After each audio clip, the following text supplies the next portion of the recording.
Good morning, children. Today we are going to study about pollination. നമ്മൾ കഴിഞ്ഞ ക്ലാസ്സിൽ പഠിച്ചതിന്റെ ബാക്കിയാണ് pollination. കഴിഞ്ഞ ക്ലാസ്സിൽ പഠിച്ചത് എന്തായിരുന്നു? Embryo development and fertilization ആയിരുന്നു, അല്ലേ? So, pollination എന്ന് പറഞ്ഞാൽ എന്താ? What do you mean by pollination? It is the transfer of pollen grain from the anther to the stigma. ആന്തറിൽ നിന്ന് സ്റ്റിഗ്മയിലേക്ക് പോളൻ ഗ്രെയിൻസിന്റെ ട്രാൻസ്ഫറിനെയാണ് നമ്മൾ എന്ത് പറയുന്നത്? That is called pollination. So what you mean by pollination? Pollination is the transfer of pollen grain from the anther to the stigma.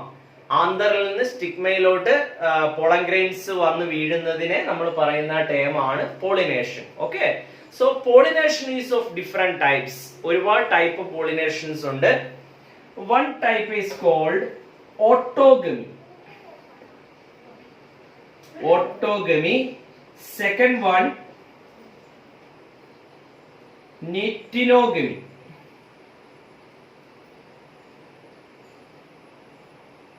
And third one, synogamy. Synogamy. These are the three types of pollination in plants. Okay? Autogamy, nitinogamy and synogamy. So what do you mean by autogamy? Auto means what? Self. So autogamy means it is a type of self pollination. It will take place in a single flower. നിങ്ങൾക്കറിയാം, ഒരു ഫ്ലവറിൽ തന്നെ ആന്തറും അതുപോലെ തന്നെ അല്ലെ mail reproductive സ്ട്രക്ചറും female reproductive സ്ട്രക്ചറും ഉണ്ടാവും. അതിൽ തന്നെ same ഫ്ലവറിൽ തന്നെ പോളിനേഷൻ നടക്കുന്നതിന് പറയുന്ന പേരാണ് autogamy. Pollination take place in a single flower of a same plant. Okay, single plant. അതിന് പറയുന്ന പേരാണ് ഓട്ടോഗമി എന്ന് പറയും. Clear? And nitinogamy എന്ന് പറഞ്ഞാൽ light difference is there.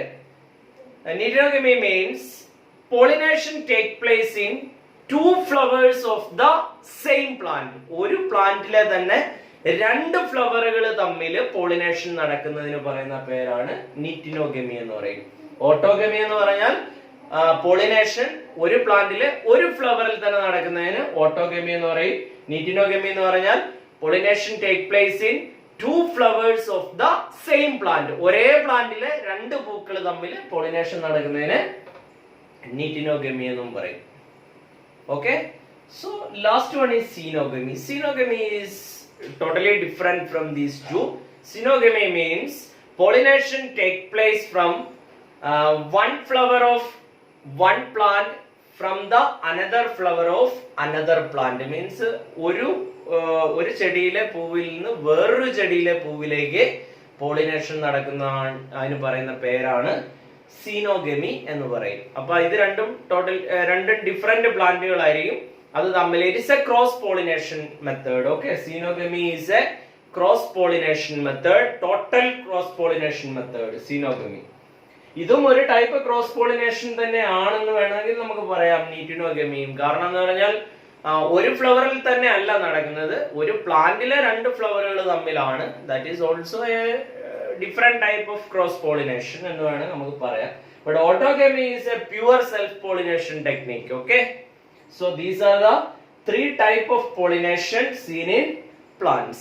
ഇനി നമുക്ക് പഠിക്കാനുള്ളത് which are the pollinating agents in plants. ഏതൊക്കെയാണ് പോളിനേഷനെ സഹായിക്കുന്ന ഏജന്റുകൾ ഏതൊക്കെയാന്ന് നോക്കാം. കാരണം ഒരു മീഡിയം വേണം, അല്ലെ? ഒരു മീഡിയം ഉണ്ടെങ്കിൽ മാത്രമേ പോളിനേഷൻ നടക്കുകയുള്ളൂ. So several mediums are there for the pollination. നിങ്ങൾക്കറിയാം, ഇൻസെക്ട്, ബേർഡ്, ബാറ്റ്, സ്നെയിൽ, ഇതെല്ലാം വാട്ടർ, ഇതെല്ലാം പോളിനേറ്റിംഗ് ഏജന്റുകളാണ്. So next is agents of pollination. Agents of pollination ഏതൊക്കെയാണ് ഏജന്റുകൾ എന്ന് നമുക്ക് നോക്കാം. One is wind pollination.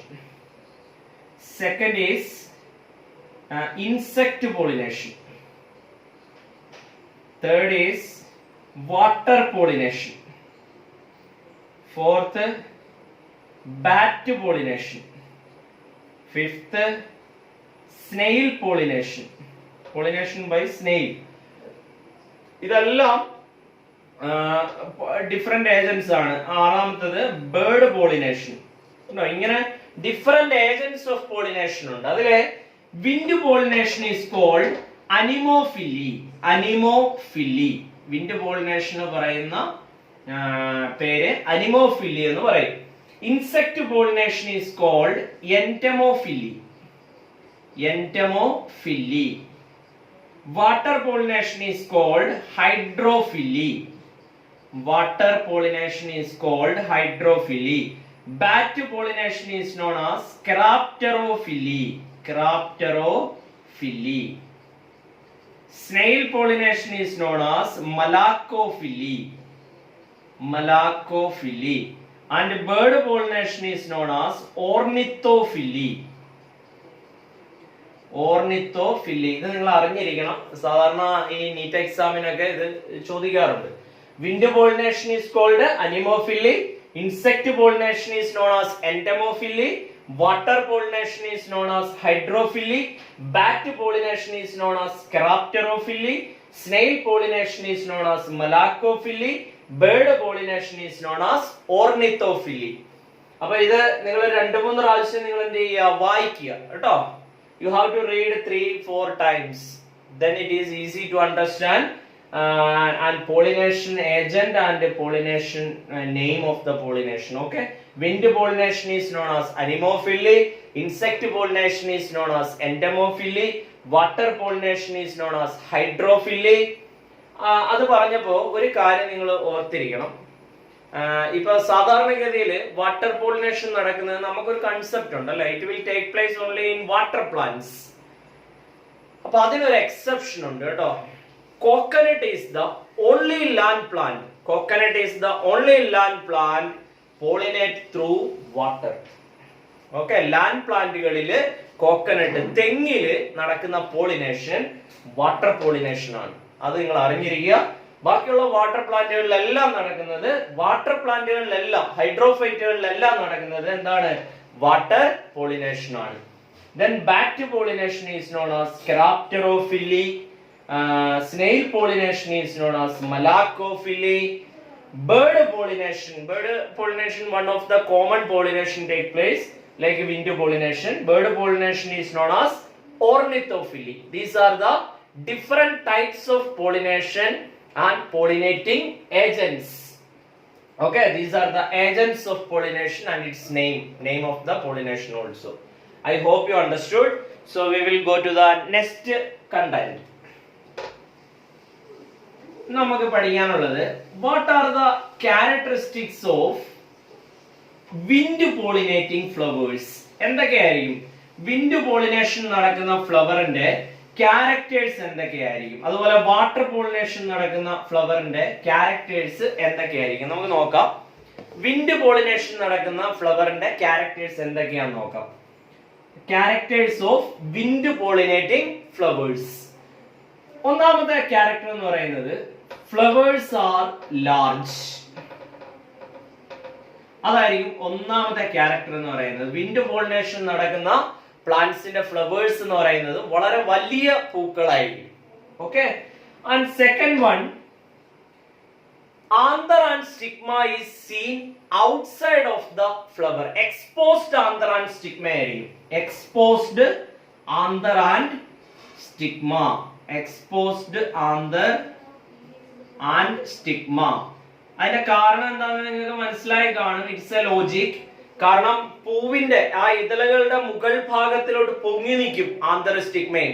അപ്പൊ കാറ്റടിക്കുമ്പോൾ വളരെ ഈസി ആയിട്ട് പോളൻ ഗ്രെയിൻ എന്ത് ചെയ്യും, അത് സ്പ്രെഡ് ചെയ്യാനായിട്ട് വളരെ ഈസി ആയിരിക്കും. അതുകൊണ്ടാണ് എക്സ്പോസ്ഡ് ആന്തറും സ്റ്റിഗ്മയും കാണപ്പെടുന്നത് അതിൽ. Okay, and third one,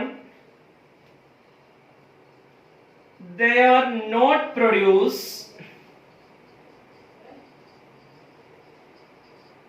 honey. They are not colorful. ഇതൊക്കെ എന്തിന്റെ ക്യാരക്ടേഴ്സ് ആണ്, വിൻഡ് പോളിനേറ്റിംഗ് ഫ്ലവേഴ്സിന്റെ ക്യാരക്ടേഴ്സ് ആണ്. നോക്കിയാൽ 4 ക്യാരക്ടർ ഞാൻ പറഞ്ഞു നിങ്ങളോട്. Flowers are very large and exposed, അത് മെയിൻ ക്യാരക്ടർ ആണ് കേട്ടോ. എക്സ്പോസ്ഡ് ആന്തർ ആൻഡ് സ്റ്റിഗ്മ, അതായിരിക്കും അങ്ങനെയുള്ള ഫ്ലവറുകളിൽ കാണുക. They are not produce honey. Honey produce ചെയ്യില്ല, അല്ലെങ്കിൽ ഹണി ഓർ നെക്ടർ എന്ന് പറഞ്ഞാലും ശരിയാണ്. they are not produce honey or nectar and they are not colorful. അങ്ങനെ കളർഫുൾ കാരണം അത് അട്രാക്ട് ചെയ്യേണ്ട ആവശ്യമൊന്നുമില്ല. വിൻഡ് കോമൺ ആണ്, വിൻഡ് നാച്ചുറൽ ആണ്. അപ്പൊ അതിനെ പ്രത്യേകിച്ച് അട്രാക്ട് ചെയ്യേണ്ട ആവശ്യം ഇല്ലാത്തത് കൊണ്ട് തന്നെ they are not colorful. Okay, these are the characteristics of wind pollinating flowers. Now we will see the character of water pollinating flowers. What are the character of water pollinating flowers? നോക്കാം നമുക്ക്. Water pollination നടക്കുമ്പോൾ അല്ലെങ്കിൽ രണ്ടാമത്തെ നമുക്ക് insect pollination നോക്കാം. അപ്പൊ നിങ്ങൾക്ക് ആ ഡിഫറൻസ് വളരെ വ്യക്തമായിട്ട് മനസ്സിലാവും. ഇൻസെക്ട് പോളിനേറ്റിംഗ് അല്ലെങ്കിൽ ബേർഡ് പോളിനേറ്റിംഗ് ഫ്ലവേഴ്സിന്റെ ക്യാരക്ടർ എന്താന്ന് നോക്കാം. Okay, flowers are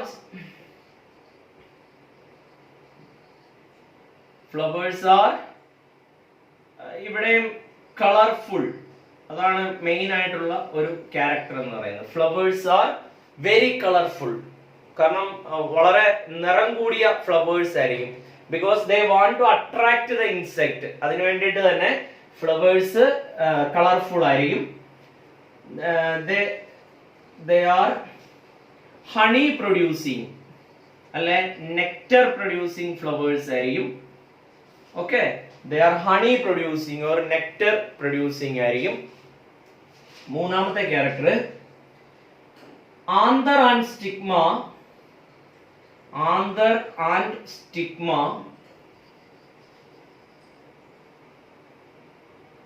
are seen inside of the flower. Seen inside of the flower. Okay, exposed ആയിരിക്കത്തില്ല. Anther and stigma are not exposed. They are seen inside.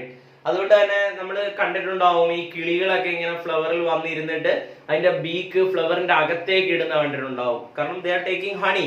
ആ സമയത്ത് തന്നെ ഈ pollen grains stick ചെയ്യും. കാരണം പോളൻ ഗ്രെയിൻസിന്റെ നേച്ചർ തന്നെ they are feathery and sticky nature ആണ്. അപ്പൊ അത് അതിന്റെ ബീക്കിൽ ഇങ്ങനെ ഒട്ടിപ്പിടിക്കും. Then it will go to the next flower. What will happen there? That pollen grain will deposit on the stigma. അതാണ്, അങ്ങനെയാണ് പോളിനേഷൻ നടക്കുക. അതൊരു നാച്ചുറൽ വേ ആണ്. അപ്പൊ ഇതൊക്കെയാണ് മെയിൻ ആയിട്ട് ബേർഡ് അല്ലെങ്കിൽ ഇൻസെക്ട് പോളിനേഷൻ നടക്കുന്ന ഫ്ലവേഴ്സിന്റെ ഒരു പ്രത്യേകത. They are colourful, they are nectar producing and anther and stigma is seen inside the flower. They are not exposed. കാരണം പുറത്ത് കാണേണ്ട കാര്യമില്ല. പുറത്താണെങ്കിൽ അത് എന്ത് ചെയ്തു, സ്പ്രെഡ് ചെയ്ത് പോകും വിൻഡടിക്കുമ്പോ. അപ്പൊ അത് കാണാതെ അതിനെ കവർ ചെയ്ത് സെപ്പലും പെറ്റലും ഒക്കെ കാണും. അപ്പൊ അതിനകത്തായിരിക്കും കാലിക്സിന്റെയും കൊറോളയുടെ ഒക്കെ അകത്തായിരിക്കും എന്ത് കാണുക, ആന്തറും സ്റ്റിഗ്മയും കാണപ്പെടുക. So these are the characters. I hope you understood this. And water pollinating ഫ്ലവേഴ്സിന്റെ ക്യാരക്ടർ പ്രത്യേകിച്ച് പറയാനായിട്ടില്ല. Because they are hydrophytic plant. So വെള്ളം വീഴുമ്പോൾ automatically it will spread into the next flower. അതാണ് അതിന്റെ പ്രത്യേകത. അപ്പൊ ഇത് നിങ്ങളോട് എക്സാമിന് ചോദിക്കാറുണ്ട്. ഈ ക്യാരക്ടർ തന്നിട്ട് ഇത് ഏത് ടൈപ്പ് പോളിനേഷൻ ആണെന്ന് ചിലപ്പോൾ നിങ്ങളോട് ചോദിക്കും. ഇപ്പൊ നിങ്ങൾ സപ്പോസ് ഒരു എക്സാമ്പിൾ ഞാൻ പറയാം. Flowers are large, flowers are not colourful, anther and stigma exposed. ഇങ്ങനെ മൂന്ന് ക്യാരക്ടർ തന്നിട്ട് which type of pollination is this? What is the speciality of this type of pollination എന്ന് ചോദിക്കും. അത് വിൻഡ് പോളിനേഷൻ ആണ്. That is otherwise called anemophily. What do you mean by anemophily? When the wind blows, the pollen grain burst and the pollen sac burst and the pollen grains are spread through the wind and deposited on the stigma of the other plant. That type of pollination is called wind pollination or anemophily. ഇത് നിങ്ങൾ കൃത്യമായിട്ട് അറിഞ്ഞിരിക്കുക. Okay, so next is ഇനി നമുക്കറിയാം ഈ cross പോളിനേഷനും self പോളിനേഷനും ഉണ്ട് അല്ലെ. Self pollination എന്ന് പറഞ്ഞാൽ സെൽഫായിട്ട് സെയിം ഫ്ലവറിൽ തന്നെ ആന്തറും സ്റ്റിഗ്മയും ഉണ്ടാവും, അത് തമ്മിൽ പോളിനേഷൻ നടക്കുക. ഇത് ഇങ്ങനെയുള്ള ഫ്ലവറുകളുടെ ഒരു പ്രോബ്ലം എന്താണെന്ന് ചോദിച്ചാൽ അതിനൊരു വലിയ ഡീമെറിറ്റ് എന്ന് പറഞ്ഞാൽ കണ്ടിന്യൂസ് ആയിട്ട് ഇങ്ങനെ സെൽഫ് പോളിനേഷൻ നടക്കുമ്പോൾ they have lost the ability for fertilization. അവർക്ക് ഫെർട്ടിലൈസേഷൻ ഉള്ള എബിലിറ്റി നഷ്ടപ്പെട്ടു പോകും. അപ്പൊ അങ്ങനെ അതിന് പറയുന്ന ആ പ്രോസസ് അങ്ങനെ വന്നു കഴിഞ്ഞാല് പിന്നെ അതിൽ എന്തെങ്കിലുമൊക്കെ എന്താ പറയുക പ്രോബ്ലംസ് ആ ഫ്ലവറിന് ഉണ്ടാവാനുള്ള സാധ്യത കൂടുതലാണ്. അപ്പൊ അങ്ങനെ വരാതിരിക്കാൻ വേണ്ടിയിട്ട് എന്ത് ചെയ്യും, ചില കേസുകളിൽ ഫാർമേഴ്സ് ആർട്ടിഫിഷ്യൽ ആയിട്ട് ക്രോസ് പോളിനേറ്റ് ചെയ്യിപ്പിക്കാറുണ്ട്. ഇപ്പം അങ്ങനെയുള്ള പ്ലാന്റുകളും ഉണ്ട്, അങ്ങനെയുള്ള പ്രോസസ്സുകളും ഉണ്ട്. ഞാനപ്പോ അതിലേക്ക് പോകുന്നില്ല.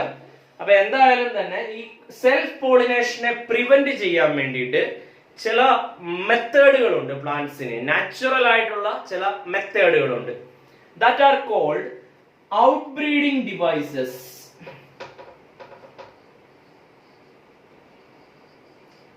ഔട്ട്ബ്രീഡിംഗ് ഡിവൈസസ്, അതിന് പറയുന്ന പേര് ഔട്ട്ബ്രീഡിംഗ് ഡിവൈസുകൾ എന്നാണ് പറയുക. Means it help to prevent the self pollination. കാരണം ഇങ്ങനെ സെൽഫ് പോളിനേഷൻ നടക്കുമ്പോൾ സ്റ്റെറിലിറ്റി ഉണ്ടാവാനുള്ള സാധ്യത കൂടുതലാണ്. അതുകൊണ്ട് അതിനെ പ്രിവെന്റ് ചെയ്യാൻ വേണ്ടിയിട്ട് നടത്തുന്ന കുറച്ച് നാച്ചുറൽ ടെക്നിക്കുകളാണ് ഇതെന്ന് പറഞ്ഞാൽ. ഏത് ഈ ഔട്ട്ബ്രീഡിംഗ് ഡിവൈസുകൾ എന്ന് പറഞ്ഞാൽ, വൺ ഈസ് യൂണിസെക്ഷൽ ഫ്ലവർ.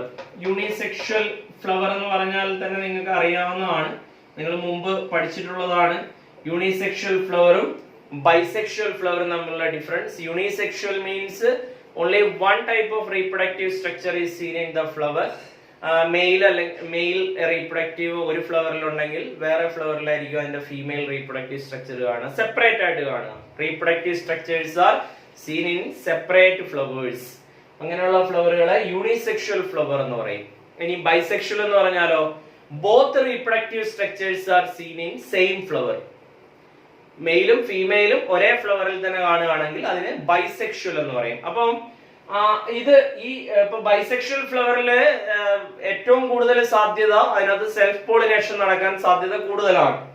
അപ്പൊ അങ്ങനെയുള്ളപ്പോ ചില ഫ്ലവറുകൾ എന്തായിരിക്കും, യൂണിസെക്ഷൽ ആയിരിക്കും. യൂണിസെക്ഷൽ ഫ്ലവറുകളിൽ ഉറപ്പായിട്ടും സെൽഫ് പോളിനേഷനുള്ള സാധ്യതകൾ ഒന്നും തന്നെ ഇല്ല, പോസിബിലിറ്റിയേ ഇല്ല. അതെന്തിന് എന്തായിരിക്കും നടക്കുക, അതിനകത്ത് ഏത് ടൈപ്പ് പോളിനേഷൻ ആയിരിക്കും നടക്കുക, അതിനകത്ത് തീർച്ചയായിട്ടും ക്രോസ് പോളിനേഷൻ ആയിരിക്കും നടക്കുക.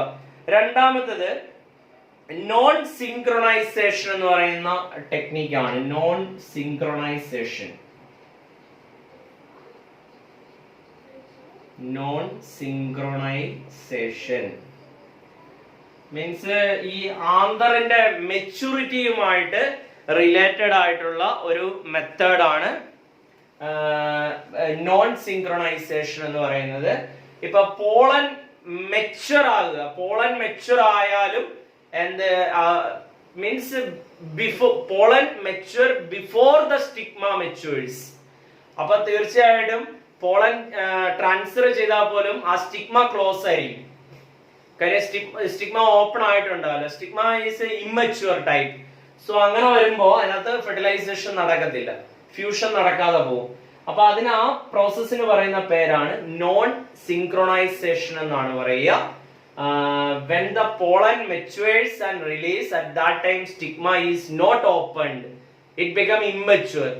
ആ മെത്തേഡിന് കാരണം സിങ്ക്രണൈസ് ആകത്തില്ല. സിങ്ക്രണൈസ് ആകണമെങ്കിൽ ഒരേ സമയം പോളൻ ഗ്രെയിൻസും മെച്ചുർ ആവണം, സ്റ്റിഗ്മയും മെച്ചുർ ആവണം. കാരണം ഇത് ശരിക്കും നടക്കുന്നത് ഈ മെത്തേഡ് യൂസ് ചെയ്യുന്നത് ബൈസെക്ഷൽ ഫ്ലവേഴ്സ് ആണ്. ബൈസെക്ഷൽ എന്ന് പറഞ്ഞാൽ ഞാൻ ഓൾറെഡി പറഞ്ഞു കഴിഞ്ഞു, അതിനകത്ത് ആന്തർ സ്റ്റിഗ്മയും ഒരേ ഫ്ലവറിൽ തന്നെ കാണുന്നതായിരിക്കും. അപ്പൊ അങ്ങനെയുള്ള ഫ്ലവറുകളിൽ സെൽഫ് പോളിനേഷനെ പ്രിവെന്റ് ചെയ്യാൻ വേണ്ടി ആ ഫ്ലവർ തന്നെ കാണിക്കുന്ന ഒരു നാച്ചുറൽ മെക്കാനിസം ആണ് എന്ത്, സ്റ്റിഗ്മയുടെ ഇമ്മച്യൂരിറ്റി എന്ന് പറയുന്നത്. പോളൻ മെച്ചുർ ആവും നേരത്തെ, സ്റ്റിഗ്മ ഇമ്മച്യൂർ ആയിട്ടിരിക്കും. ആ മെത്തേഡിന് പറയുന്ന പേരാണ് നോൺ സിങ്ക്രണൈസേഷൻ എന്നാണ് പറയുക. Then the third one is self-incompatibility. Self-incompatibility.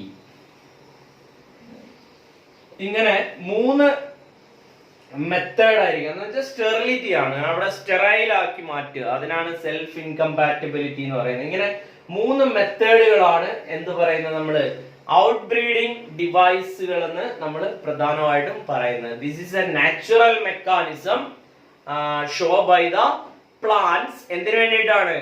To prevent self pollination. Self പോളിനേഷനെ സ്വപരാഗണത്തെ പ്രിവെന്റ് ചെയ്യാൻ വേണ്ടിയിട്ടുള്ള ഒരു 3 നാച്ചുറൽ മെക്കാനിസം ആണ്. ഏതൊക്കെ?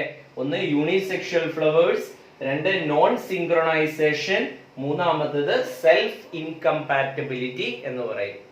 I hope you understood this much. Then next we will study the structure of seed. Structure of seed.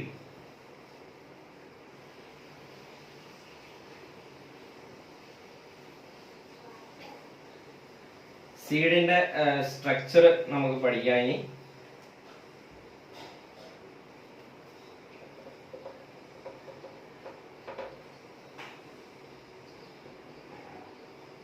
ഒരു monocot സീഡിന്റെ structure ആണ് ഞാൻ ഇപ്പൊ നിങ്ങളെ കാണിക്കാൻ പോകുന്നത്.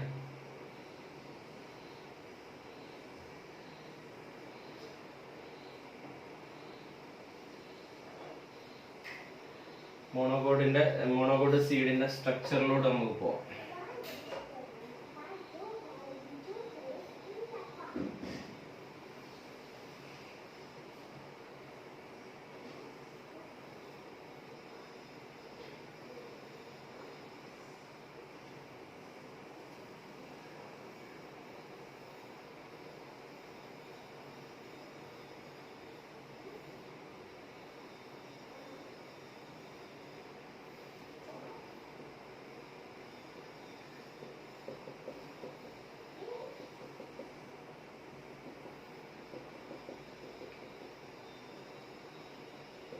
ഈ ഡോട്ട് ഇട്ട് ഞാൻ കാണിക്കുന്നത് ഇത് എൻഡോസ്പേം ആണ് കേട്ടോ.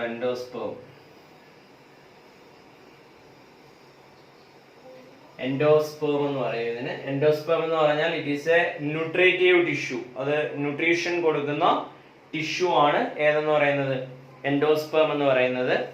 ഇനി ഇവിടെ സ്കൂട്ടെല്ലം എന്ന് പറയും. ഈ സ്ട്രക്ചറിന് പറയുന്ന പേരാണ് സ്കൂട്ടെല്ലം. ഇത് ഇവിടെ മോണോകോട്ട് എംബ്രിയോയ്ക്ക് പറയുന്ന വേറൊരു പേരാണ് സ്കൂട്ടെല്ലം എന്ന് പറയും.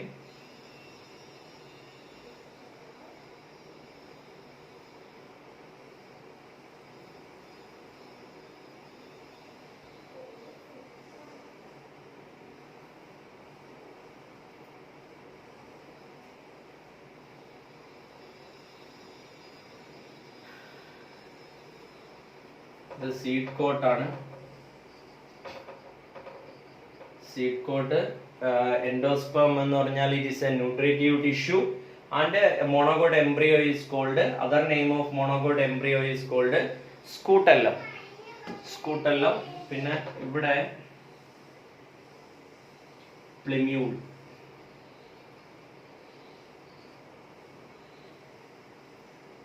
റാഡിക്കിൾ, കോളിയോപ്റ്റൈൽ,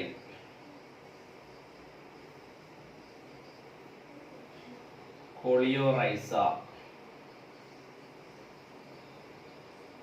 ഇത്രയാണ് സീഡിന്റെ സ്ട്രക്ചർ എന്ന് പറയുന്നത്. നോക്കുക, ഇവിടെ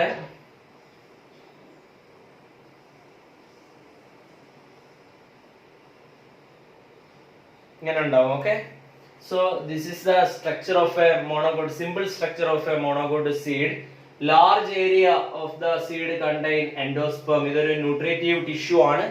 ഈ ടിഷ്യൂ കൊടുക്കുന്ന ന്യൂട്രീഷൻ കൊണ്ടാണ് ഇതിന്റെ എംബ്രിയോ ഗ്രോ ചെയ്യുന്നത്. എംബ്രിയോ ഗ്രോ ചെയ്തിട്ടാണ് പുതിയൊരു പ്ലാന്റ് ആയിട്ട് മാറുന്നത്. ഓക്കെ, സോ ഈ ഇവിടെ നിങ്ങൾക്ക് കാണാം പ്ലിമ്യൂൾ എന്നും റാഡിക്കിൾ എന്നും പറയാം. 2 ആക്സിസുകൾ ഉണ്ടാവും ആ എംബ്രിയോയ്ക്ക്. Plumule grows into shoot system and radicle grow into root system. പ്ലിമ്യൂളും റാഡിക്കിളും ഇങ്ങനെ 2 ആക്സിസുകളാണ് മോണോകോട്ട് എംബ്രിയോയ്ക്ക്. എംബ്രിയോയ്ക്ക് 2 ആക്സിസുകൾ, അതിൽ പ്ലിമ്യൂൾ ഉണ്ട്, റാഡിക്കിൾ ഉണ്ട്. ഓക്കെ, പ്ലിമ്യൂളിനെ കവർ ചെയ്ത് ഒരു കവറിംഗ് സ്ട്രക്ചർ ഉണ്ടാവും, ദാറ്റ് ഈസ് കോൾഡ് കോളിയോപ്റ്റൈൽ. ആ പ്ലിമ്യൂളിനെ കവർ ചെയ്ത് കാണുന്ന സ്ട്രക്ചറിന് പറയുന്ന പേരാണ് കോളിയോപ്റ്റൈൽ എന്ന് പറയും. And radicle is covered with another structure called coleorhiza. Radicle cover ചെയ്ത് കാണുന്ന ആ സ്ട്രക്ചറിന് പറയുന്ന പേരാണ് കോളിയോറൈസ എന്നും പറയും. This is the structure of seed. Outer പാർട്ടിന് സീഡ് കോട്ട് എന്ന് പറയും. Then majority of the area is tissue called endosperm. It is a nutritive tissue. It will provide nutrition to the embryo. The name of the embryo is called scutellum. Then it consists of two axes, and upper axis is plumule and the lower axis is radicle. Plumule grow into shoot system and radicle grow into root system, and plumule is covered with a covering structure called coleoptile, and radicle is covered with another structure called coleorhiza. അപ്പോൾ നമ്മൾ ഇന്ന് പഠിച്ചത് പോളിനേഷന്റെ 3 type pollination പഠിച്ചു, പിന്നെ pollinating agents പഠിച്ചു അല്ലേ, wind, water, അതിന്റെ name നമ്മൾ പഠിച്ചു. അതിനുശേഷം നമ്മൾ പഠിച്ചു ഔട്ട് ബ്രീഡിംഗ് ഡിവൈസസ് പഠിച്ചു. സെൽഫ് പോളിനേഷനെ എങ്ങനെയാണ്, that is one of the important area okay for your board examination. How to prevent self pollination by plants എന്ന് ചിലപ്പോൾ ചോദിക്കാം. സെൽഫ് പോളിനേഷനെ പ്രിവെന്റ് ചെയ്യാനുള്ള മെത്തേഡുകൾ എന്തൊക്കെയാണ് എന്ന് ചോദിച്ചാൽ നമ്മൾ പഠിച്ചത് ഏതൊക്കെയാ? 3 മെത്തേഡുകളാണ് പഠിച്ചത്. One is unisexual flower, non synchronisation and self incompatibility. അങ്ങനെ സെൽഫ് പോളിനേഷൻ കണ്ടിന്യൂസ് ആയിട്ട് നടന്നു കഴിഞ്ഞാൽ അത് പോളൻ സ്റ്റെറിലിറ്റി അല്ല റീപ്രൊഡക്റ്റീവ് സ്റ്റെറിലിറ്റി ഉണ്ടാക്കും പ്ലാന്റ്സിൽ. സ്റ്റെറിലിറ്റി എന്ന് പറഞ്ഞാൽ അറിയാലോ നിങ്ങൾക്ക്, അത് അതിന്റെ എബിലിറ്റി നഷ്ടപ്പെട്ടു പോകും, റീപ്രൊഡക്ഷനുള്ള എബിലിറ്റി. ഹോമോജീനസ് ആയിട്ടുള്ള പ്രോസസ് ആണ് അവിടെ നടക്കുന്നത്, അതുകൊണ്ടാണ് അവിടെ എബിലിറ്റി നഷ്ടപ്പെട്ടു പോകുന്നത്. ഓക്കെ, സോ അത്രയാണ് നമ്മൾ പഠിച്ചത്. പിന്നെ നമ്മളിപ്പോൾ പഠിച്ചത് സ്ട്രക്ചർ ഓഫ് സീഡ് ആണ്. ഇത് എല്ലാവർക്കും മനസ്സിലായി എന്ന് വിശ്വസിക്കുന്നു ഞാൻ. So we will see in the next class now. ഇത് എല്ലാവരും നന്നായിട്ട് വായിക്കുക. വായിച്ചതിന് ശേഷം അടുത്ത ക്ലാസ്സിൽ നമുക്ക് കാണാം. Bye bye. ഓക്കെ.